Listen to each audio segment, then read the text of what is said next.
शर्तें हैं, एक तो पूरी हो गई, दूसरी एक हमारे शत्रु पक्ष के राजा का वध तो मैंने कर दिया, उसका एक लड़का है, उसकी खोपड़ी तुम हमें ले आओ। माँ जी ने विचार किया कि सारा खेल भगवान के इशारे से तो उसी की रक्षा के लिए हो रहा है, भगवान ज्ञान समुद्र है।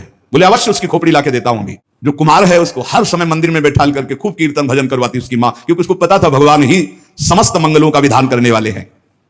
अब महात्मा जी उसके राज्य में गए, जो ही राजमाता ने देखा दरबार में संत आए, प्रणाम किया, महल में ले गई, बढ़िया उनको भोग पवाया और कहा प्रभु आज्ञा कीजिए, कैसे आगमन हुआ, स्वाभाविक दर्शन या कोई आदेश पालन? आदेश पालन नहीं, तुम्हारे लड़के की खोपड़ी ले जानी, तुम्हारे जो दुश्मन राजा है उसने मंगाया है।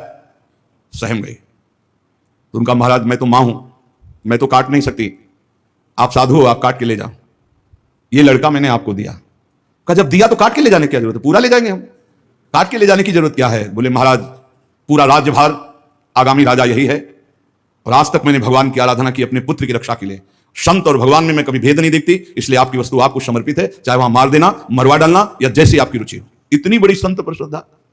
वो मुस्कुरा कर बोले जब हमें दे दिया तो तुम हमें उपदेश मत दो, मुझे क्या करना है पता है। महात्मा जी गए, बोले राजा तुम सर मांग रहे थे, हम पूरा लड़का ले आए, पर ध्यान रहे एक भी बाल बांका नहीं होगा, पहले भावरे फिरेंगी, इसके बाद तुम्हें जो मनावे सो कर देना। राजा ने बहुत खुश हुआ, बोले बंदी नहीं, बिल्कुल ऐसे ही राजकुमार की तरह बैठा लो, हमारा ब्याह हो जाएगा, हम दुल्हन लेके चले जाएंगे, फिर तुम्हारा जैसा मनावे वैसा करो।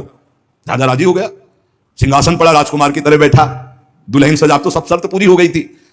वर पक्ष की जहां बैठक वहां बैठे महात्मा जी, वही जनाती वही बराती, उनके कौन कोई तो था ही नहीं। महात्मा जी विवाह मंडप के नीचे बैठे हैं, आचार्य पूरा दूल्हा भेष सजाया गया महात्मा जी का, लंगोटी में, केवल लंगोटी कमंडल, संत की लीला। कन्या आई, महात्मा का रुको, एक बार देखा तुम्हारे योग्य नहीं, हे राजा ये तुम्हारी लड़की हमारे योग्य नहीं। तो महाराज आप ही बोले थे, मतलब आप बेइज्जती तो मत करो, बिल्कुल भावरे पड़ने वाली।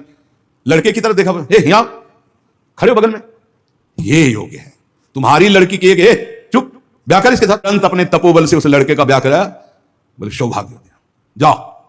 माने आराधना किस बात की थी कि दुश्मन राजा कहीं हमारे पुत्र को ना मार दे, और ये आदेश भगवान ने संत को दिया, तो इतनी बड़ी लीला संत ने रची। और उस राजा से कहा होश में तुम्हारी बेटी का सुहाग है, पूरी सुरक्षा उस राज्य की भी तुम्हें करनी, और अगर हमें सुनाई दिया किसी भी तरह का विरोध